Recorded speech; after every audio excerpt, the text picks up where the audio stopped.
ସୁଭଦ୍ରା ଯୋଜନାକୁ ନେଇ ଆସିଲା ବଡ଼ ଅପଡେଟ୍। 18 ତାରିଖ ସୁଦ୍ଧା ମହିଳାଙ୍କ ଖାତାକୁ ଯିବ 10,000 ଟଙ୍କା। ଉପକୃତ ହେବେ 4,57,000 ମହିଳା। ତେବେ କ'ଣ ରହିଛି ପୁରା ଖବର ଜାଣିବା ଏହି ଭିଡ଼ିଓରେ। ବାସ୍ ତା ପୂର୍ବରୁ ଆମ ଚ୍ୟାନେଲରେ ନୂଆ ଥିଲେ ସବସ୍କ୍ରାଇବ୍ କରି ପାଖରେ ଥିବା ଘଣ୍ଟି ଚିହ୍ନକୁ ଦବାଇ ଦିଅନ୍ତୁ, ଯାହାଦ୍ୱାରା ଏଭଳି ନୂଆ ନୂଆ ଭିଡ଼ିଓ ଆପଣ ସର୍ବପ୍ରଥମେ ଦେଖିବାକୁ ପାଇପାରିବେ। ତେବେ ଚାଲନ୍ତୁ ଡେରି ନକରି ଭିଡ଼ିଓଟିକୁ ଷ୍ଟାର୍ଟ କରିବା। ଦର୍ଶକ ବନ୍ଧୁ, ସୁଭଦ୍ରା ଯୋଜନାକୁ ନେଇ ଆସିଲା ବଡ଼ ଖବର। ଆସନ୍ତା ଜାନୁଆରୀ 18 ତାରିଖ ଭିତରେ ମିଳିବ ସୁଭଦ୍ରା ଟଙ୍କା। ଉପକୃତ ହେବେ ନୂଆ ସୁଭଦ୍ରା ହିତାଧିକାରୀ। ଏନେଇ ସୂଚନା ଦେଇଛନ୍ତି ଉପମୁଖ୍ୟମନ୍ତ୍ରୀ ପ୍ରଭାତୀ ପରିଡ଼ା। ତେବେ ଅଭିଯୋଗ ଶୁଣାଣି ପରେ 24,018 ଜଣ ନୂଆ ହିତାଧିକାରୀଙ୍କୁ ସୁଭଦ୍ରାରେ ସାମିଲ କରାଯାଇଛି।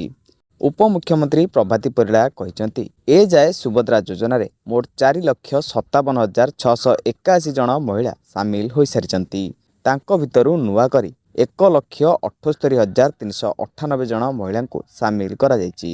ପ୍ରଥମ ଏବଂ ଦ୍ୱିତୀୟ କିସ୍ତିରୁ ବାଦ୍ ପଡ଼ିଥିବା 2,55,265 ଜଣଙ୍କୁ ଏଥର ସୁଭଦ୍ରା ଯୋଜନାରେ ସାମିଲ କରାଯାଇଛି। ସେମାନେ ଏଥର ଏକାବେଳକେ ସୁଭଦ୍ରା ଯୋଜନାର 2ଟି କିସ୍ତିର ଟଙ୍କା ପାଇବେ। ରାଜ୍ୟର ବିକାଶ ପାଇଁ ସରକାରଙ୍କ ଦ୍ୱାରା ଲାଗୁ ହୋଇଥିବା ବିକାଶମୁଖୀ ଯୋଜନା ମଧ୍ୟରୁ ସୁଭଦ୍ରା ଯୋଜନା ଗୋଟିଏ। ଏହି ଯୋଜନାରେ ପ୍ରତିବର୍ଷ 10,000 ଟଙ୍କା ଲେଖାଏଁ ସହାୟତା ଦେବାକୁ ମୁଖ୍ୟମନ୍ତ୍ରୀ ପ୍ରତିଶ୍ରୁତି ଦେଇ ଆସୁଛନ୍ତି। ବର୍ତ୍ତମାନ ସୁଦ୍ଧା 3ଟି କିସ୍ତି ପ୍ରଦାନ କରିଛନ୍ତି ରାଜ୍ୟ ସରକାର। କିନ୍ତୁ କୌଣସି ନା କୌଣସି କାରଣ ପାଇଁ ପ୍ରତି କିସ୍ତିରେ କିଛି ମହିଳା ବଞ୍ଚିତ ହୋଇଛନ୍ତି। ସେହି ମହିଳାମାନଙ୍କୁ ଚଳିତ ସପ୍ତାହରେ ସୁଭଦ୍ରା ଟଙ୍କା ପ୍ରଦାନ କରାଯିବା ନେଇ ରାଜ୍ୟ ସରକାର ସୂଚନା ଦେଇଛନ୍ତି। ଏହି କ୍ରମରେ ଚଳିତ ଥର ମୋଟ 4,57,681 ଜଣଙ୍କୁ ମିଳିବ ସୁଭଦ୍ରା ଟଙ୍କା। ଏହି ତାଲିକାରେ ପ୍ରଥମ କରି ସୁଭଦ୍ରାରେ ସାମିଲ ହୋଇଥିବା 1,78,000 ହିତାଧିକାରୀ ଓ ଆବେଦନ କରି ବଞ୍ଚିତ ହୋଇଥିବା ପ୍ରାୟ 2,80,000 ହିତାଧିକାରୀ ସାମିଲ ହୋଇଛନ୍ତି। ନୂଆ ପଞ୍ଜୀକରଣ କରିଥିବା 1,78,398 ଜଣଙ୍କୁ ସାମିଲ କରାଯାଇଥିବାରୁ ସେମାନେ ପାଇବେ ପ୍ରଥମ କିସ୍ତିର ଟଙ୍କା। ତୃତୀୟ କିସ୍ତି ପାଇଥିଲେ ବି ଟେକ୍ନିକାଲ ସମସ୍ୟା ପାଇଁ ପ୍ରଥମ ଓ ଦ୍ୱିତୀୟ କିସ୍ତିରୁ ବାଦ୍ ପଡ଼ିଥିବା 2,55,265 ଜଣଙ୍କୁ ସାମିଲ କରାଯାଇଛି। ସେମାନଙ୍କୁ ଏକା ସାଙ୍ଗରେ 2ଟି କିସ୍ତିର ଟଙ୍କା ମିଳିବ।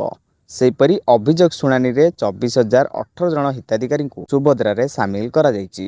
ମୋଟ 250 କୋଟି ଟଙ୍କାର ସହାୟତା ରାଶି ଖାତାକୁ ଆସିବ। ତେବେ ଦର୍ଶକ ବନ୍ଧୁ, ଏହା ଥିଲା ସୁଭଦ୍ରା ଯୋଜନାକୁ ନେଇ କିଛି ଲାଟେଷ୍ଟ ଅପଡେଟ୍, ଯାହା ଆପଣମାନେ ଏହି ଭିଡ଼ିଓରେ ଜାଣିବାକୁ ପାଇଲେ। ଭିଡ଼ିଓଟି ଭଲ ଲାଗିଥିଲେ ଗୋଟେ ଲାଇକ୍ କରିଦିଅନ୍ତୁ। ଆମ ଚ୍ୟାନେଲରେ ନୂଆ ଥିଲେ ସବସ୍କ୍ରାଇବ୍ କରି ପାଖରେ ଥିବା ଘଣ୍ଟି ଚିହ୍ନକୁ ଦବାଇ ଦିଅନ୍ତୁ।